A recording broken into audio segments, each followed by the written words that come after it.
guys, I'm back here with yet another game. This is one of the recent games that I've played, and I thought it would be interesting to do a little recap for you guys. I'm playing the white pieces here, and I start off with the move knight to f3. My opponent responds with pawn to d5, and I go ahead and push my pawn from g2 to g3. To this, my opponent straight away gets their white squared bishop to g4, threatening to capture my knight. I simply get my white squared bishop to g2, and the reason I do this is with intention to play the king's Indian defense. My opponent then gets their knight to c6, just usual development, and I go ahead and push my d2 pawn to d3. My opponent goes ahead and pushes their e pawn to e5, and I respond by getting my knight to d2. My opponent then gets their black squared bishop to c5, just usual development, threatening to capture my f2 pawn. But I was not bothered about it since our king was protecting the pawn. So I ignored it and I just went ahead and pushed my c pawn to c3, and our opponent got their queen to f6.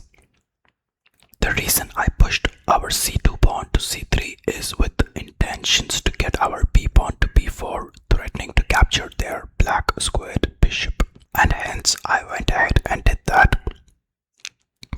And our opponent responded by simply getting their black squared bishop back to b6. I went ahead and further increased our attack with the pawns on the left hand side of the board, and I got the a pawn to a4 with intentions to push the b4 pawn to b5, threatening to capture their knight. Our opponent simply responded by getting their pawn to a5, and I went ahead and got our pawn to b5, and I threatened to capture their knight on c6. To that, our opponent simply responds by getting their knight back to a7, so they have retreated their knight, and at this moment I went ahead and castled. And this is one of the best things about the king's Indian defense that I love, which I mention in every video. The king gets to a very safe position at the start of the game, protected by multiple pieces all around, and it gets increasingly difficult for our opponent to get to our king. Once I castled, our opponent went ahead and got their knight to e7, and I thought maybe this white squared bishop being here is not the best for our defense, and hence I decided to try to kick it out, and I pushed my h pawn to h3, threatening to capture it. And of course, our opponent responded by retreating their white squared bishop to f5, to which I responded by threatening to capture it again by getting our pawn to g4, and our opponent decided to retreat once again, and they got their white squared bishop to e6. And at this stage of the game, I decided it might be a good idea to push more of our pawns ahead, and hence I went ahead and did the move e3. Our opponent just did a usual development move and got their knight to g6, and I went ahead and pushed another pawn from c3 to c4, and then our opponent went ahead and castled. I continue pushing my pawns, and I pushed the g pawn to g5, threatening to capture the opponent's queen, and our opponent just pushed their queen forward to f5. And at this point, I thought about if it was possible to trap our opponent's queen, since it did not have many squares to move to, and I tried pushing the e3 pawn to e4, trying to trap the queen, but our opponent simply captured the pawn and I recaptured. And since now the opponent did not have any other squares to move to, they decided to push their queen to f4. To this, I responded by getting our rook to e1, just getting it into action since it was not very active in the game, and our opponent did the same by getting their rook to d8, just getting it into action. And now I thought about an idea to trap our opponent's queen, and this goes on to be the game winning move. All I wanted to do was get my knight out of the way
and if we end up moving the knight away, they would simply capture our queen. And hence I decided to get our queen out of the way first, and I got our queen to c2.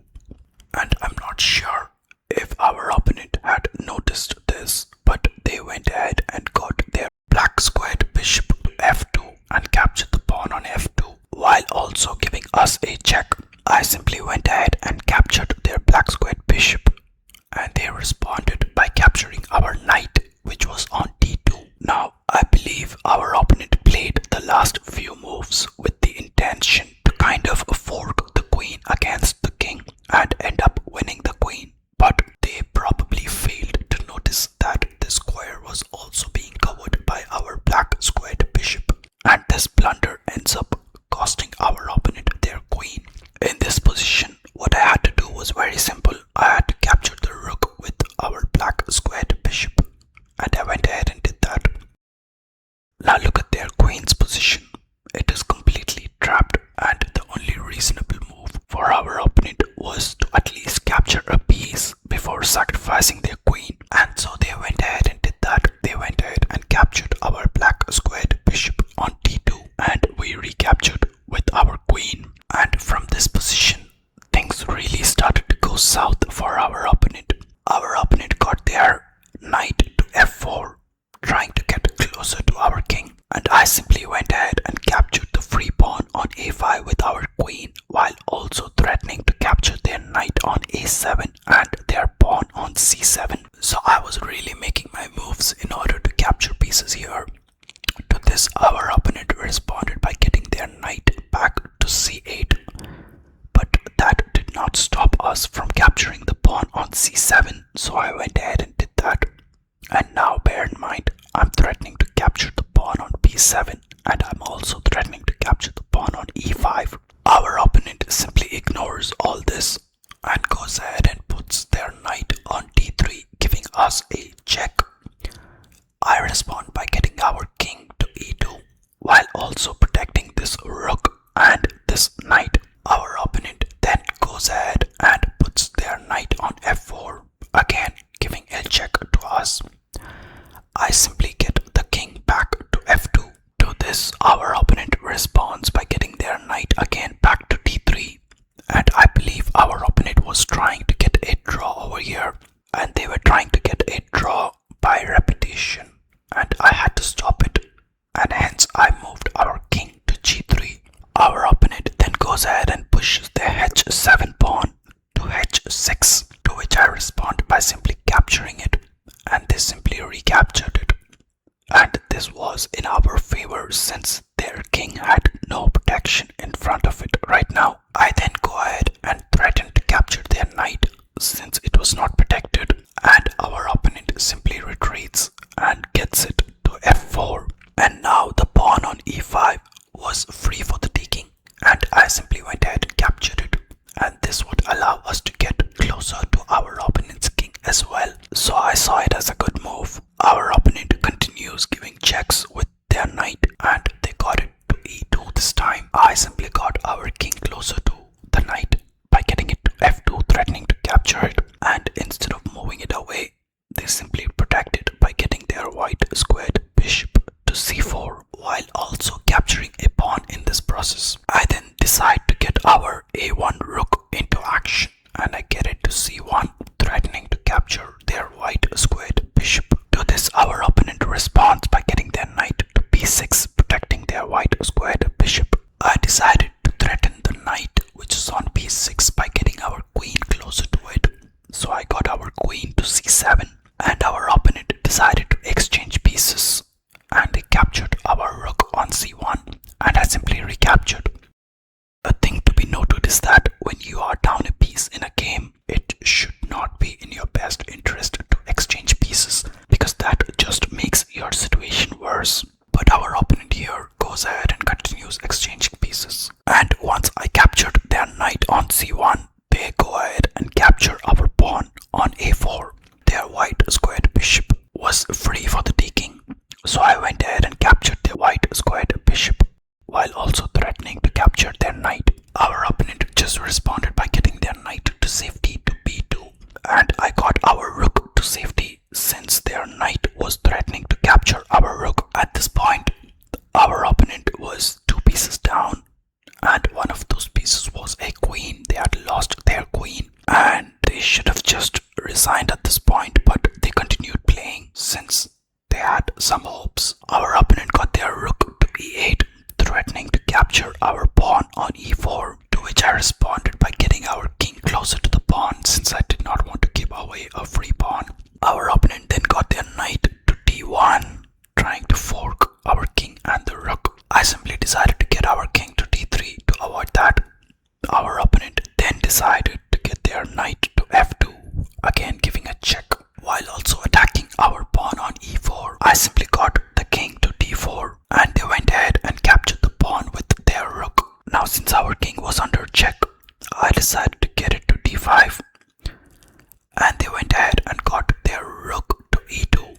And at this point, I decided maybe I need to strengthen my attack, and I got our queen to g3, giving a check, while also threatening to capture their knight in case they moved their rook away. They simply got their king out of check, and I got our rook from c3 to c8, giving a check, and our opponent simply got their king out of check by getting it to e7.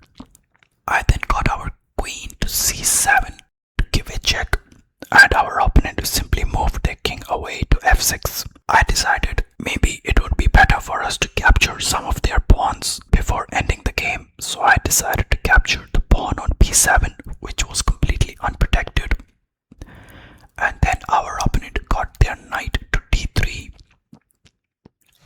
and I got our queen to c6, giving yet another check, and our opponent simply gets their king to safety.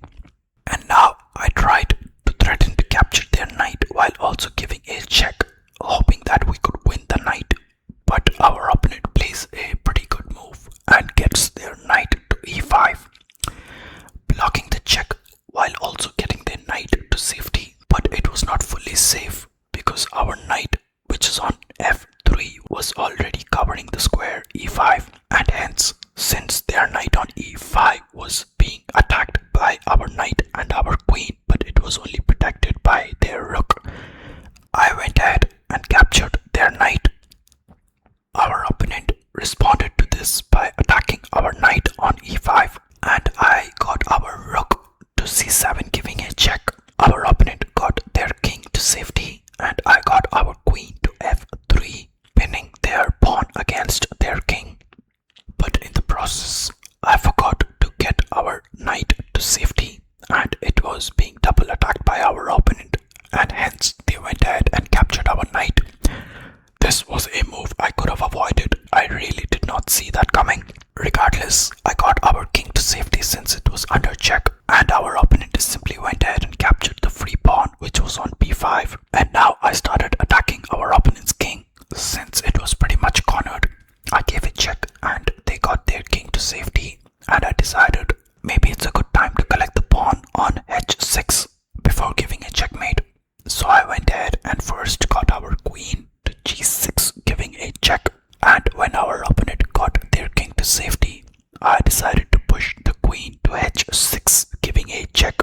Our opponent got their king to safety by getting it to e8, and I gave a check with our white squared bishop by getting it to c6, while also threatening to capture their rook. Our opponent simply responded by getting their king to d8, and I gave another check with our rook by getting it to d7. And at this point, our opponent moved their king to c8, and I simply went ahead and captured the rook on b5. Our opponent only had the king left in the game, and they moved it to b8, and I simply pushed the pawn on h3 to h4 in order to get it to promotion, and our opponent simply kept moving their king back and forth, and I got our queen to f4 in order to make way for our pawn, and our opponent, as expected, got their king back to b8. And at this point, I believe our opponent was waiting for us to make a mistake so they could end up getting a draw by stalemate. But once I got the queen to f4, they realized that was not going to happen and they decided to resign. So that was the game, guys. I hope you guys enjoyed. See you guys in the next one. Bye bye.